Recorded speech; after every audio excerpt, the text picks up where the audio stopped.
নম্বর 9 নম্বরে বলছে 3 centimetre, 4 centimetre ও 5 centimetre দৈর্ঘ্যের ব্যাসার্ধের 3টি গোলক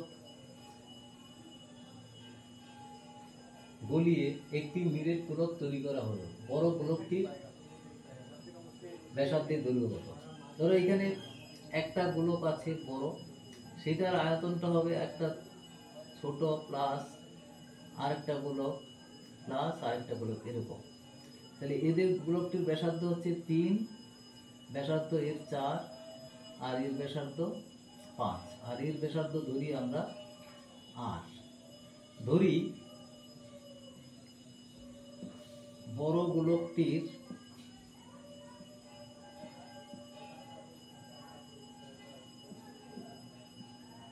ব্যাস চেয়েছে না ব্যাসার্ধ চেয়েছে?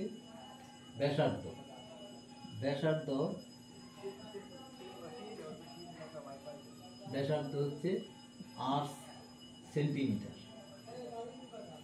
তো এখানে দেখো তাহলে এর আয়তন, তার মানে বড় গোলকের আয়তন, এখানে বড় গোলকের আয়তন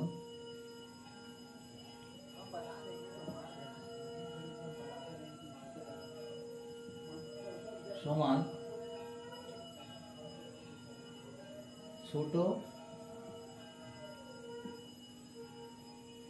3টি গোলকের আয়তনের সমান। 3টি গোলকের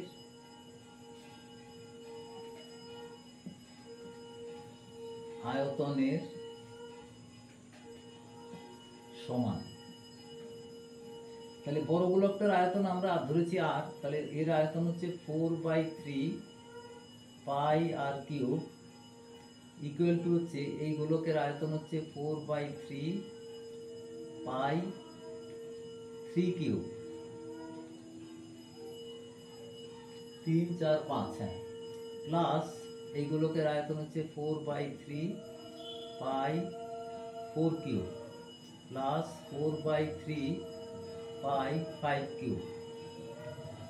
দেখো 4/3 পাই আর কিউব ইকুয়াল টু হচ্ছে 4/3 পাই কমন, এটা হচ্ছে 3 cube plus 4 cube plus 5 cube.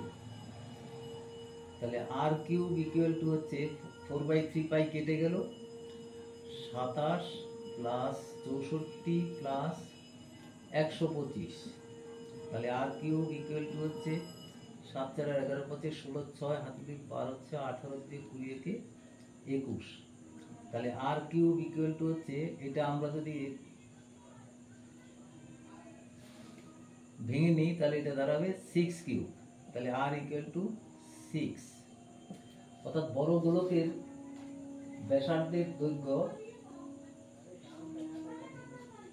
তাহলে বড়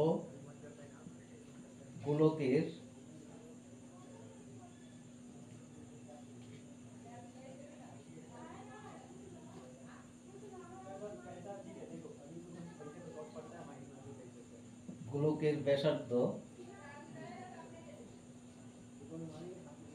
ব্যাসার্ধের দৈর্ঘ্য সমান 6 সেন্টিমিটার। এটা উত্তর হয়ে গেল।